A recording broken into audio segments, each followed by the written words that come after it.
Raise them on get, brother. Hey folks, man, this is Monk, and we are back with another episode of Classes of Cinematics, and I'm joined as always with my co-host Bobby Blockbuster. Yo! Yeah, today we got a special film, folks. We're going to be talking about Raiders of the Lost Ark from 1981. This film is directed by Steven Spielberg, and it's a story by George Lucas and Philip Kaufman. Mm-hmm. So, in this story, it's an epic tale in which an intrepid archaeologist tries to beat a band of Nazis to a unique religious relic which is central to their plans for world domination. Battling against a snake phobia and a vengeful ex-girlfriend, Indiana Jones is in constant peril, making hair's breadth escapes at every turn in this celebration of the innocent adventure movies of an earlier era. Mm-hmm. And that's a weird word, man, breadth. Yeah. I don't even know how to say that right. Wow. But first thing we're going to do is get into this story, man. This story is cool, man. And like I said, it reminds me of old comics, you know, maybe a novel by Edgar Rice Burroughs, just about an adventurer, you know, saying out on a mission. This mission happens to be him racing the Nazis to gain control of the Lost Ark of the Covenant, you know. And once you get that, according to the legend, that thing is full of power. It has the ability to, you know what I'm saying, decimate entire armies, you know what I'm saying, with little effort. So if you get this, technically you can dominate the world and make the world bend to your will. So it's imperative to keep this thing out of the hands of the bad guys, you know? Most definitely. And that's the thing too, like when it comes to like films of this nature, adventure, fantasy films, this one is top billing. You know what I'm saying? And I think the story works and thrives so much because it's wrapped around these historical events taking place with like World War II and the Nazi references and, you know, even with like the main character being like an average everyday dude that ends up being like a hero. You know what I'm saying? I love the fact too, I love when movies play around with real history and events like that. That just makes it so cool. It makes it more immersive, grounds it a little bit, you know what I'm saying? Even though there's some wild stuff going on in here. But I really love that. And like you said, man, you get this guy, he's seemingly an everyday guy. He's a archaeologist. Teacher. But when he goes out into the field, though, man, he turns into like he jumps out the phone booth, man. To me, his Indiana Jones side feels like a variation of Han Solo. Because he's out there, he's ultimately a good guy, but he's also getting dirty sometimes to get the job done. You know, he's willing and dealing with scumbags, treachery around every corner, people trying to kill him. You know what I'm saying? But then also he's a womanizer. He's got a lot of charm. You know what I'm saying? He's got El Machismo. Yeah. You know, he has a whip. You know what I mean? He's out there fighting bad guys with a whip. Yeah, he's a wild character, man. So this is the first installment of these films. But like I said, this thing, it's inspired by stuff, but it also inspired a lot of stuff, especially action-wise. And, you know, this was big Hollywood production. So seeing this kind of stuff done, you know, especially years later, we're following Jaws. This is aiming for a blockbuster. Yeah. You know, they're giving them the money to work with. And it gave the blueprint for how to make a fantasy film work. And one of the main things is like, it takes you all over the world. Yeah, we're not set in one place. We're going here, we're going there, and we're going to some places that really exist and some places that were like, man, maybe if you go into the deep, dark part of the forest, you know, you might find some of this stuff. In the margins. So it's interesting, man, because this, like I said, this is the first in this series, but I also like the fact that every one of these films starts with him taking an L, taking a loss. So like he's almost there. Like this one has one of the greatest opening sequences, man. You know what I'm saying? Oh, most definitely, It's really just fun. It puts you into this, like, it's a good character introduction, too, because we see what he's up against. You see what he's capable of. You see his resourcefulness. And then to see these locales, like the temple, the forest, and all this stuff, it sets you up for, like, yo, we about to see something. It's a great tone center, and it shows his passion for his craft. You know what I'm saying? Like, he is an archaeologist, yes, but he's also a school teacher. So you see, like, I like how where it shows us all this stuff that he's doing when he's trying to get this little golden relic thing at the beginning. But then right after that, after he near-death experience, he goes right into the classroom, back to teaching like it's nothing. Like, you know what? This job is just as important as what I was just doing 5 hours ago. Yeah. There's so much stuff that this film introduced to the world, man. But I guess we can get into these characters, man. I think that's really one of the things that makes this stand out. Absolutely, and the main draw, the selling point is Harrison Ford as Indiana Jones. I mean, this story is told through his accolades and through his exploits as he travels through the world. And what I really like about his character is it shows that he will stop at no end. Like he seems to be fearless and willing to risk it all for minimal gain in certain situations, but then in other situations he's saving the world, but he does it as an average everyday human being. You know what I'm saying? They don't present him as somebody with super abilities or superpowers. He just has the will to win. Wits too, man. He's smart. He's very intelligent. So I think that comes into play. And like I said earlier, his resourcefulness, his ability to adapt to the situation and figure out a way out of seemingly something that's just spells doom for him. You know what I'm saying? Yeah. Like there's a bunch of escaping by the skin of his teeth moments, like especially the intro with the ball chasing him, and then the natives are chasing him down, one of my favorite parts, jumping on a plane. And it makes for an exciting watch. You know what Absolutely. I'm saying? And what I really like about his character arc as well is how it is entertaining and applicable to both young and older audiences. Whereas like the young ones, especially like the little dudes at this time when this was coming out, you're out in the world, you're playing outside in the field, going on your own little adventures. He is somebody that you would want to emulate, like, you know, like, go hide a rock somewhere. Oh, let's go find it. You know, you get real inventive with that. But then with the fact that he is this teacher and he is knowledgeable of what's going on in the world around him, that's what makes him relatable to older audiences as well. So, I think that history stuff too that's tied into these stories keeps the older audiences interested too. It's like, oh, okay, yeah, I remember studying that or hearing about that or reading about that, or even the Ark of the Covenant.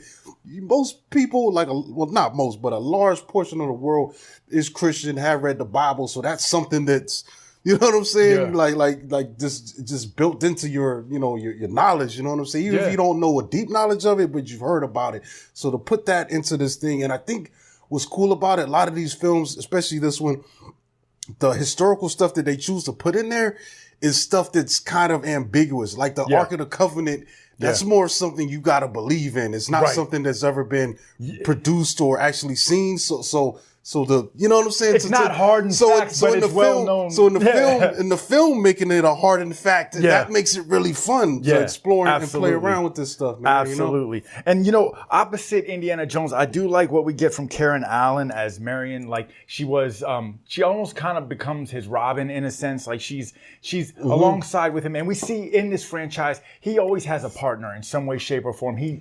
tends to like to travel out alone, and he comes off as this real independent dude, but he always has help. And I like that because she's the one who's helping him, and he really can't complete his mission without her help. She's the one who has the medallion that he needs to start off with while he's looking for the Ark. And then, you see that, or you find out that, they did have like some kind of a love interest situation earlier in years, and that kind of left a little bit of a stain, but they're able to work past that, to work together to complete the goal. And, you know what I'm saying? She actually, without her along his side, there's plenty of those near-death, experiences that he had that he don't make it through if she's not there. Yeah. You know what I mean? Yeah, definitely, man.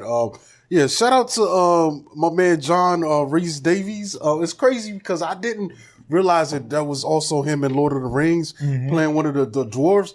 But Salah, another character that's repeated in these films a few times, and he's an ally. He's a guy that Indiana Jones needs to pull these missions off, because in a way, I'm showing up to these places, but I need a guy that knows things when I get there. And that's who this guy is. He runs out, he keeps them informed, lets them know, oh yeah, the bad guys, they're snooping around here, you know what I'm saying, or watch your back, you know what I'm saying? I love that scene where they decide to go to that little temple where the to do the thing with the light beam. Yeah.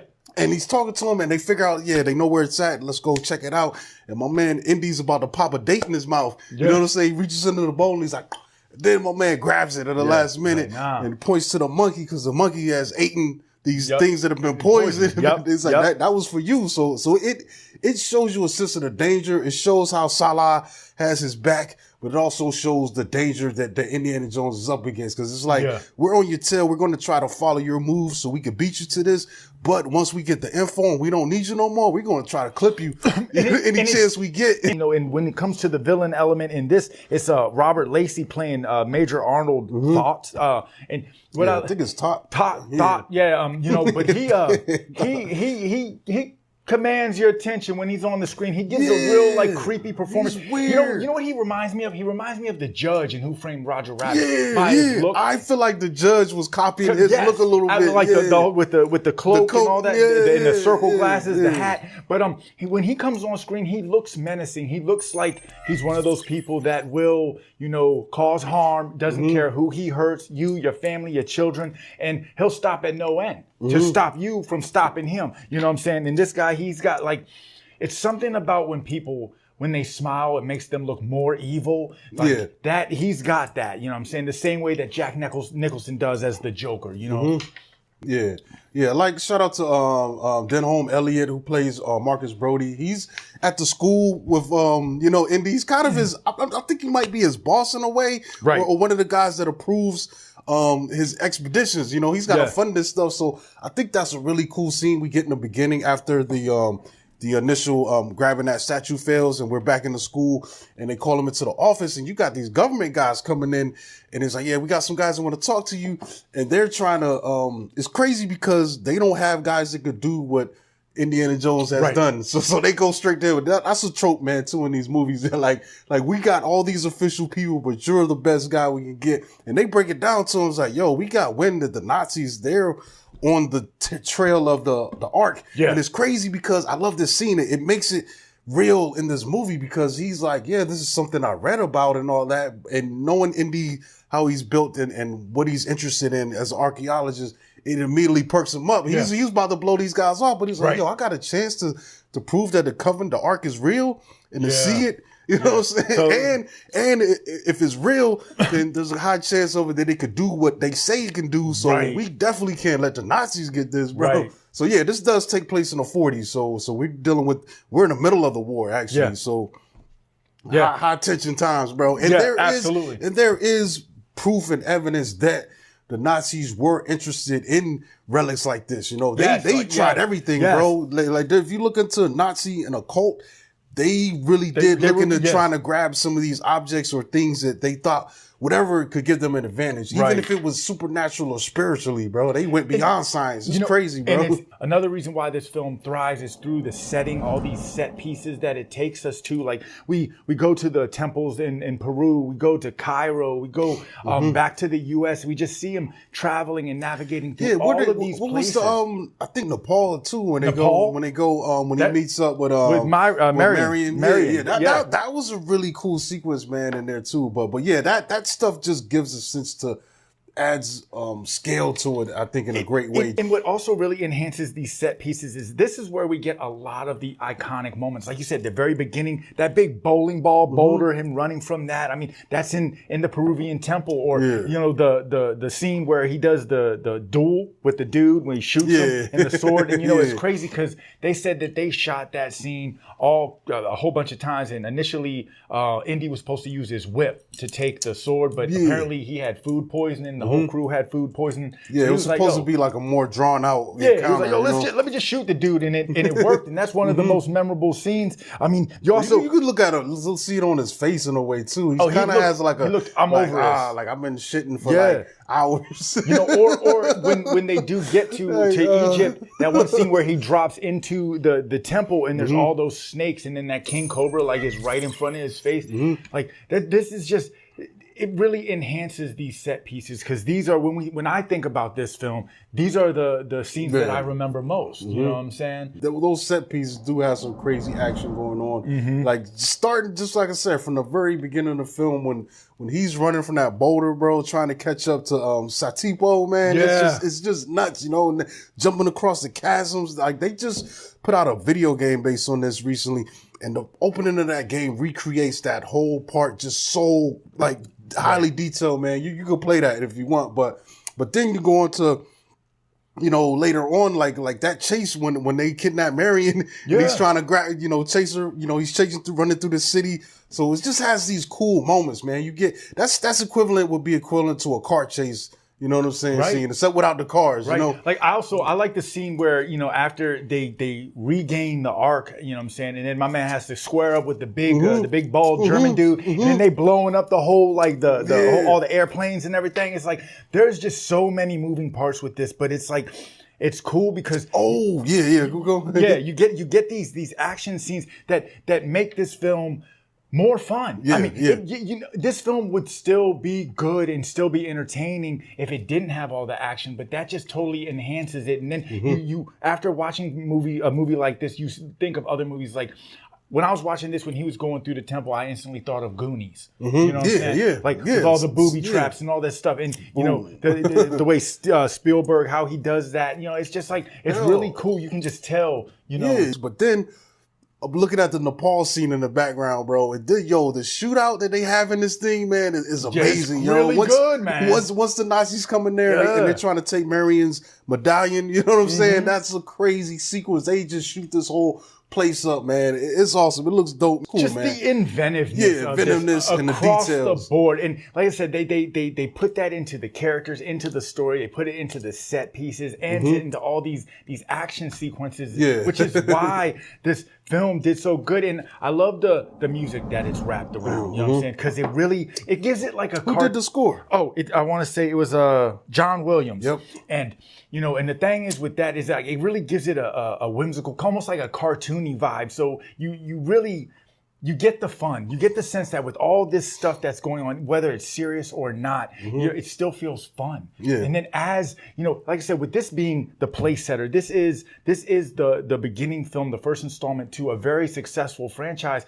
but then they just only keep enhancing the fun elements as the franchise continues to grow. You know what I'm saying? Like me personally, I'm a Temple of Doom guy. You know what I'm saying? Me too, bro. I'm a Temple of Doom guy. That was my first indie experience. Personal favorite, though, is probably overall is going to be The Last Crusade, though. That I love that so movie, well bro. done. I love that. That was movie. one, but but I love the Doom too because I think my only problem with this film is the pacing. Yes. Like, as cool as it is, there are some patches that seem a little bit too stretched out that could have been truncated.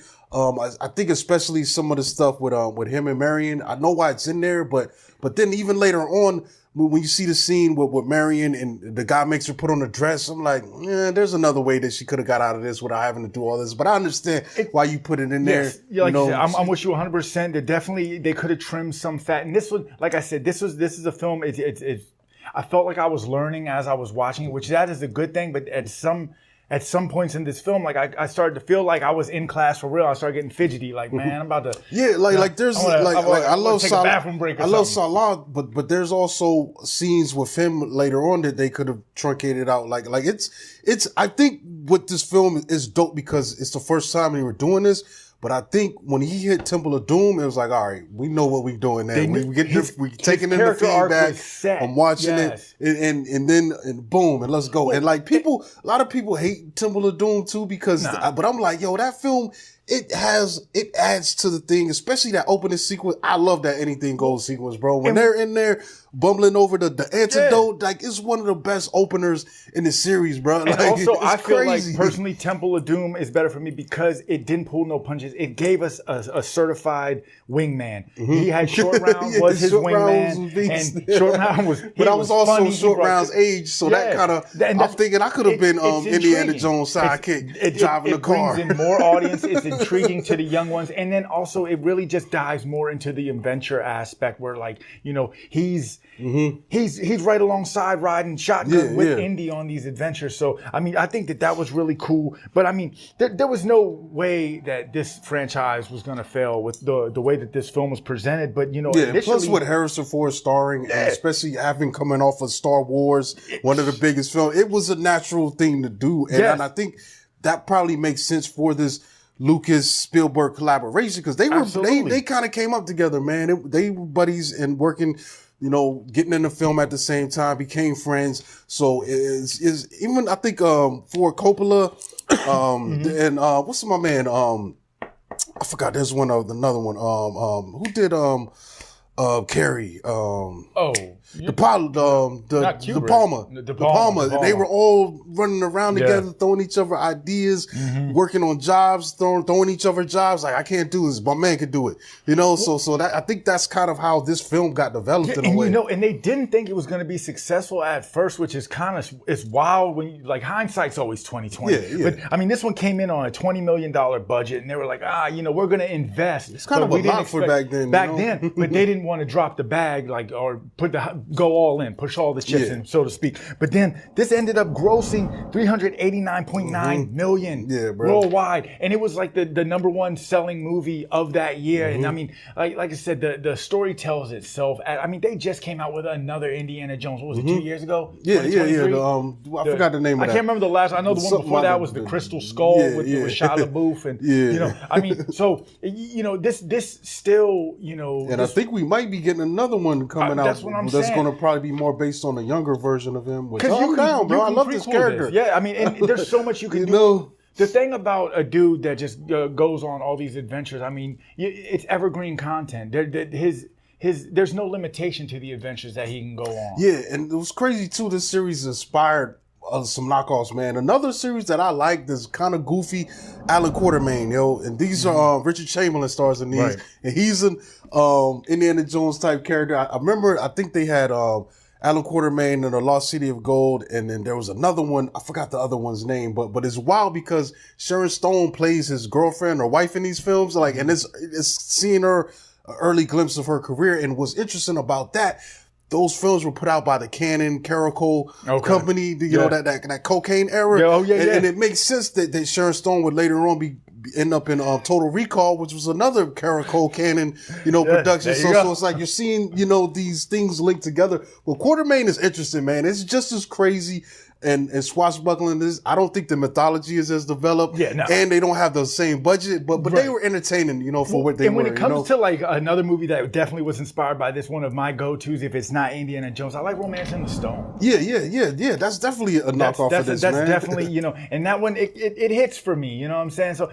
like I said, this one, it's nice when movies can kind of put you in a place and make you actually feel like you're going somewhere. And this one, it showed how to do that. You know what I'm saying? It gave us how to do that, or gave the movie people ways to do that for us as viewers, to kind of go on a ride. The same way reading a book takes you to another place, this franchise does that. Here's another interesting fact. So Alan Quartermain series, the other one is King Solomon's Mines, you know, but guess who also makes an appearance? John Rhys Davies. And if I'm correct, man, I think this crazy part about this, because Alan Quartermain was even though the films were rips off of Indiana Jones, but that was a character, I think, that preceded Indiana Jones, coming out of novels.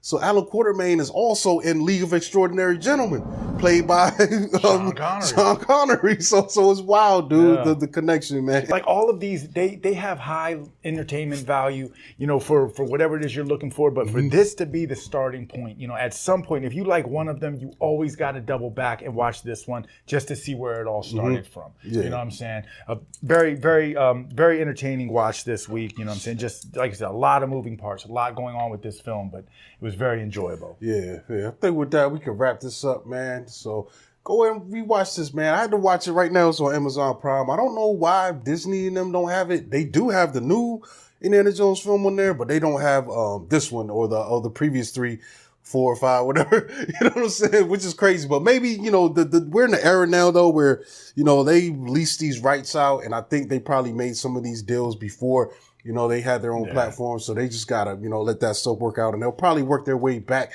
to, you know, Disney, Hulu eventually. But just get it where you can get it, man. For those balling on a budget, it is free streaming on Pluto. All of them. Yeah. All of them. Yeah, or just buy the thing, man. Just buy it. Yeah, you get the whole box set for like a dub. Yeah, but I think that's it, folks, man. We're going to be back next time with another one. Make sure you subscribe to the channel. Tell your friends about us. Turn on notifications. Check us out on Instagram at Classes of Cinematics. We're also on TikTok. Just search Classes of Cinematics. We'll be on there showing up. And we're going to be back soon.